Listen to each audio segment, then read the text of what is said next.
কারণ ভুলে যাচ্ছি নাকি আমরা 2019 সালে পুলওয়ামাতে অ্যাটাক হয়েছিল, খেয়াল আছে আপনাদের? আমাদের অনেক সেনা শহীদ হয়েছিল। আপনার হাওড়া জেলার উলুবেড়িয়ার বাবলু সাঁতরা তিনিও শহীদ হয়েছিলেন। তখনও বলেছিল বিচার হবে। 6 বছর হয়ে গেল, এখনো পর্যন্ত জানতে পারলাম না 300 কিলো বিস্ফোরক নিয়ে এসে নাকি আক্রমণ চালিয়েছিল। 300 কিলো বিস্ফোরকটা কোথা থেকে আসলো? ওটা তো আকাশ থেকে টপকে যাবে না, মাটি থেকে চাষের মতো হয় না, কোনো জায়গা থেকে তো এসেছে, কিন্তু খোঁজ পাওয়া গেল না। সেখানেও আমাদের মনে হচ্ছে যেন ডাল মে কুচ কালা হয়। কারণ প্রাক্তন গভর্নর সত্যপাল মালিক স্যার কিন্তু এই বিষয়ে অনেক কথাও বলেছেন। এক বন্ধুগণ, আমাদের আওয়াজ এটাই তুলতে হবে। পথে ঘাটে যেখানেই যে কথা বলবে, অনেক হবে এখন অনেককে সার্টিফিকেট দিতে হচ্ছে, অনেকে অনেক কথা বলছে। এক কথাই আমরা বলবো যে দেশের প্রধানমন্ত্রীকে দায়িত্ব নিতে হবে। কেন যুদ্ধ থামলো সে কথাও বলতে হবে। ডোনাল্ড ট্রাম্প বললারে ভয় পেয়ে গেল, 56 ইঞ্চি যুদ্ধ বন্ধ করে দিল। আপনারা হাওড়া জেলার মানুষ, দূর থেকে বলতে পারবেন কত এসব কাপড়ের সাইজ বহর দেখলে বলে দেন, তাই না? তাই তো আমরা তো আর সামনে গিয়ে 56 কি আর 16 ইঞ্চি তো মাপতে পারিনি। পেরেছেন কেউ? তাও বলে দিতে পারবেন আপনারা দূর থেকে কত ইঞ্চি হবে, 56 না 36? সেই হাওড়া জেলার মানুষ, তাদের নজর খুব তীক্ষ্ণ তো কাপড়ের ব্যাপারে। তো 56 কি 16 দেখা গিয়েছে। ডোনাল্ড ট্রাম্প নাকি বললার যুদ্ধ বন্ধ করে দিল। আরে ভাই, এটা তো বলে বন্ধ করতে পারতো পাকিস্তানকে, আমি 2 সপ্তাহ টাইম দিচ্ছি, মার তোমাদেরকে বন্ধ রাখছি। 2 সপ্তাহের মধ্যে ওই কুলাঙ্গারগুলোকে খুঁজে বার করে দিতে হবে, যারা আমার দেশে গিয়ে আমার 26টা নিরীহ নাগরিককে শহীদ করেছে, আর আমার ঝন্টু আলী শেখকে যারা শহীদ করলো, তাদেরকে 2 সপ্তাহ টাইম দিচ্ছে, খুঁজে আমার দেশের মধ্যে ফিরিয়ে আমার দেশে দিতে হবে। আমরা বিচার করবো, ওকে ফাঁসিতে চড়াবো, আর 2 সপ্তাহের মধ্যে যদি না দিতে পারো আবার অ্যাটাক চালু করব। এটা বলে বন্ধ করতে পারতো তো, তাহলে তো এটা বীর পুরুষ মানতাম। কিন্তু সেটা খুঁজে পেলাম না। বীর পুরুষ বলছে, নিজেকে সার্টিফিকেট দিচ্ছে, কিন্তু কাজে দেখতে পাচ্ছি না। তাই আজকের পর থেকে আপনার এলাকায় মানুষজন যদি প্রশ্ন করে এই পুলওয়ামার কথা নিয়ে বা পেহেলগামের কথা নিয়ে, একটাই কথা, যে পাকিস্তানকে সবক শেখাতে পারলো না আমার দেশের প্রধানমন্ত্রী। সবক শেখানো দরকার ছিল। এই বার্তাটা দিয়ে অন্তত যুদ্ধটা বন্ধ করানো দরকার ছিল, যে এবারের মতো ছাড়ছি, কিন্তু তোমাকে দায়িত্ব নিতে হবে। তোমার পাকিস্তানে ভারত বিরোধী শক্তির যদি চাষ হয়, আবার আমরা আক্রমণ করব। এটা বলতে পারতো তো, এই বলার সাহসটা দেখাতে পারলো না। কারণ ওনার দাদু নয় তো কি, যজ্ঞ করছে, পুজো দিচ্ছে, মিলাদ দিচ্ছে, ট্রাম্পকে জিতাতে হবে, সাইজ করে দিচ্ছে। তো এখন ওকে মানে জিতাবার জন্য বিজেপি উঠে পড়ে লেগেছিল। বিজেপি নেতারা আবার ধর্মীয় আচরণ পালন করছে, তাদের জিতাতে হবে, সাইজ করছে। তো মোদিকে সব থেকে বেশি জ্বালাচ্ছে, আমাদের দেশকে তো জ্বালাচ্ছে, মোদিকেও ছাড়ছে না। তো এমন ভয় দেখালো, চুপ করে গেল। কিন্তু আমাদেরকে বলতে হবে, আওয়াজ তুলতে হবে, দেশের আমরা নাগরিক। হ্যাঁ, সন্ত্রাস মোকাবেলায় কে কোন পার্টি, কে বিজেপি, কে সিপিএম, কে আইএসএফ, কে কংগ্রেস দেখার দরকার নয়। সন্ত্রাস মোকাবেলায় আমরা দেশের নাগরিক এক থাকবো। সন্ত্রাসবাদের বিরুদ্ধে আমাদের লড়াই চলবে। যারা আমার দেশের নিরীহ নাগরিকের উপর আক্রমণ করবে, তাদেরকে আমরা একদম বরদাস্ত করব না। এখানে দেশের পক্ষে আমরা থাকবো, দেশ যে ডিসিশন নেবে সেটা আমরা নেব। কিন্তু তুমি গোপনে গোপনে বিরিয়ানির কথা মনে পড়ে গিয়েছিল নাকি? পাকিস্তানের সাথে যুদ্ধ বন্ধ করে দিলে কেন ভাই?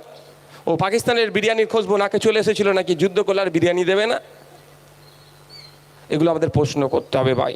এই প্রশ্ন করা ভুলে গেছি, উল্টে আপনাকে প্রশ্ন করে আপনাকে দেশদ্রোহী বলে দিচ্ছে। আপনাকে প্রশ্ন করতে হবে, দেশের নাগরিক। প্রধানমন্ত্রী তো কি হয়েছে, মমতা ব্যানার্জি মুখ্যমন্ত্রী তো কি হয়েছে? উনি বলে দেবেন আর এখানে রাজ্যে প্রতিবাদ বন্ধ হয়ে যাবে নাকি? উনি রাজা, আমরা প্রজা নাকি? আমরা 5 বছরের জন্য জনগণ দায়িত্ব দিয়েছেন রাজ্যকে পরিচালনার জন্য, 5 বছরের জন্য দায়িত্ব দিয়েছেন দেশকে পরিচালনার জন্য, এর থেকে বেশি কিছু নয়। মমতা ব্যানার্জির ভোটের যতটা দাম, প্রধানমন্ত্রীর ভোটের ততটাই দাম, এবং আপনারও ভোটের অতটাই দাম। একটা ভোটের সমান গুরুত্ব, সমান দাম। উনি প্রধানমন্ত্রীর চেয়ারে, জনগণ ওনাকে বসিয়েছে, 5 বছর পরে অন্য কাউকে বসাতে পারে। ঠিক একইভাবে মুখ্যমন্ত্রীর চেয়ারে জনগণ বসিয়েছে, 5 বছর পরে জনগণ চাইলে ওনাকে চেয়ার থেকে নামিয়ে দিতে পারেন। কিন্তু উনি আমাদেরকে ডাইরেকশন দেবে, উনি আমাদের হুকুম দেবে যে কোথায় প্রোগ্রাম করতে হবে, কোথায় প্রোগ্রাম করতে হবে না। এটা কিন্তু মেনে নেওয়া যাবে না। আমার আগের বক্তা অনির্বাণ দা বলছিলেন, সত্যি আমি ভাবছি একটা কথা, আমাদের যারা এই করলার যারা তৃণমূল কংগ্রেস করে, আমি তাদের উদ্দেশ্যে এই কথা। আচ্ছা, মাদ্রাসা যদি হাতছাড়া হয়ে যায়, মসজিদ যদি হাতছাড়া হয়ে যায়, কবরস্থান যদি হাতছাড়া হয়ে যায়, তাহলে আপনি কোথায় থাকবেন ভাই? মমতা ব্যানার্জি তখন আপনাকে বাঁচিয়ে নেবে নাকি? তাহলে আপনি কথা বলছেন না কেন? এটা অন্তত বলা দরকার ছিল তো, যে মমতা ব্যানার্জি যে কথা বলেছে এটা কিন্তু যুক্তিসঙ্গত কথা নয়। হ্যাঁ, উনি রাজ্যের মুখ্যমন্ত্রী হিসেবে বলতে পারতেন যে প্রতিবাদ প্রতিরোধ করো, কিন্তু শান্তিপূর্ণ পন্থা অবলম্বন করে। আর আমিও বলছি 100 বার প্রতিবাদ প্রতিরোধ করতে হবে শান্তিপূর্ণ পন্থা অবলম্বন করে।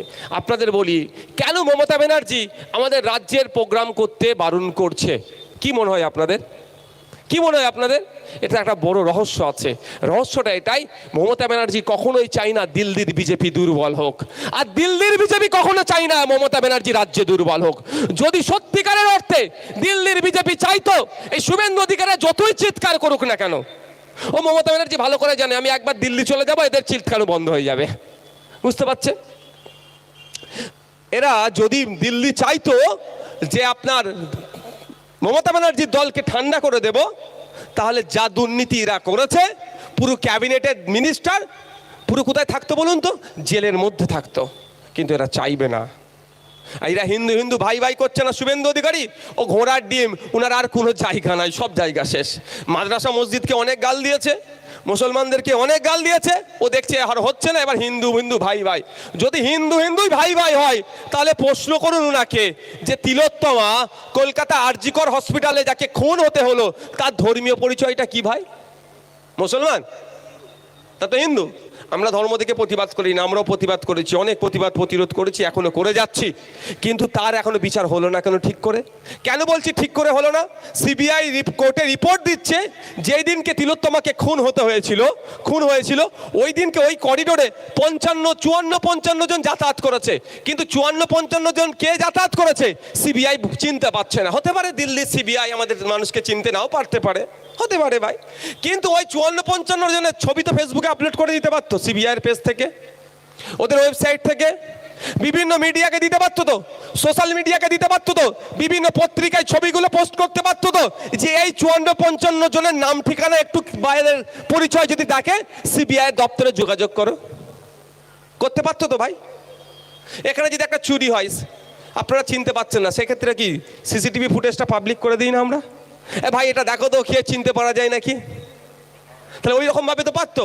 ওই রকম 54-55 জনকে যদি খুঁজে বার হয়, তাহলে দেখবেন তৃণমূলের তাবড় নেতাদের পরিবারের লোকজন আছে, আর তৃণমূলে ডিস্টার্ব হবে বিজেপি তো কোনোদিনই চাই না। এই যেগুলো ধরছে এগুলো তৃণমূলের গোষ্ঠীদ্বন্দ্বের শিকার। ওই যেগুলোকে একটা থেকে ধরে নিয়ে চলে যায় না, এইসব গোষ্ঠীদ্বন্দ্বের শিকার। যদি সত্যিকারে ধরতো, তাহলে এখন ওই কোথায় ঘুরছে কি বলছিলেন যে একটু আগে, বিদেশে না কোথাও ঘুরছে, বিদেশে নয় তিহার জেলে থাকতো। কার কথা বলছি বুঝতে পেরেছেন তো? যদি সঠিকভাবে ধরার চেষ্টা করতো, কারণ তার আগে বলেছে বিখ্যাত কাকু, চর্চিত কাকু, যে আমার পর্যন্ত যাবে, আমার সাহেবকে আর খুঁজে পাবে না। কোম্পানির অন্য কর্মচারীকে ধরে নিল আর কোম্পানির ডাইরেক্টরকে ছেড়ে দিল। এটা কি ভাই? দুর্নীতি হচ্ছে কোম্পানির নামে, কোম্পানির কর্মচারীকে ধরছে, আর কোম্পানির যারা মূল হোতা তাদেরকে ছেড়ে দিচ্ছে, মানে কি? এটা বুঝতে হবে আপনাদেরকে। যাক, আমি আবার ফিরে আসি। তো এরা কেন আমাদের রাজ্যে বিজেপির বিরুদ্ধে আন্দোলন করতে বারণ করছে? আচ্ছা, আন্দোলনটা কার বিরুদ্ধে হচ্ছে? কেন্দ্র সরকারের বিরুদ্ধে, বিজেপির বিরুদ্ধে। মমতা ব্যানার্জি কার বিরুদ্ধে কথা বলে শুনতে পাই আমরা? বিজেপির বিরুদ্ধে, কেন্দ্র সরকারের বিরুদ্ধে। তাহলে তো মিলে যাচ্ছে ভাই, তাহলে অসুবিধা কোথায়? অসুবিধা হওয়ার দরকার নাই, কিন্তু তারপরেও কেন করছে না? এই দেখুন ব্যাপারটা, বিজেপি পরিচালিত রাজ্যতে আন্দোলন করতে দিচ্ছে না, অবিজেপি রাজ্যগুলোতে আন্দোলন হচ্ছে। এবার পশ্চিমবাংলাতে সংখ্যালঘুদের পরিমাণ একটা হেভি অঙ্কে, শুধু সংখ্যালঘু নয়, পশ্চিমবাংলার মাটি হচ্ছে বিপ্লবী মাটি। ভারতবর্ষের স্বাধীনতা সংগ্রামের ইতিহাস দেখুন, পশ্চিমবাংলার মাটি থেকে যেভাবে স্বাধীনতা সংগ্রামীরা উঠে এসেছে, পাঞ্জাব থেকে এসেছে, এই বেশ কিছু জায়গা থেকে যেভাবে উঠে এসেছে, অন্য জায়গায় থেকে আসেনি। তো পশ্চিম বাংলায় যদি আন্দোলন বিজেপির বিরুদ্ধে বিশালভাবে দানা বেঁধে যায়, তাহলে সারা ভারতবর্ষে বিজেপির বিরুদ্ধে আন্দোলন, তাহলে বিজেপি চাপে পড়বে, আর বিজেপি চাপে পড়লে তো তৃণমূলের দুর্বল হবে। সেই জন্য কিন্তু আমাদের মনে রাখতে হবে, ওর উনি রাজা, আমরা প্রজা নই। আমরা আমাদের মতো গণতান্ত্রিক প্রক্রিয়ায় শান্তিপূর্ণভাবে আন্দোলন চালিয়ে যাব। সেই ডুমজুরে হবে, কাকদ্বীপে হবে, নামখানাতে হবে, ভাঙড়ে হবে, সাগরে হবে, বারুইপুরে হবে, ফুরফুরা শরীফে হবে, গুটিয়ারিতে হবে, আপনার আমডাঙ্গাতে হবে। পশ্চিম বাংলার অলিতে গলিতে আমরা ওয়াকাফ নিয়ে আন্দোলন করব যতদিন না পর্যন্ত ওই জ্যোতিবাবুর ভাষায় বড় বড় বিজেপি ওই বিলটাকে, আইনটাকে না প্রত্যাহার করছে। আমরা আমাদের জীবনের সর্বোচ্চ দিয়ে আন্দোলন চালিয়ে যাব।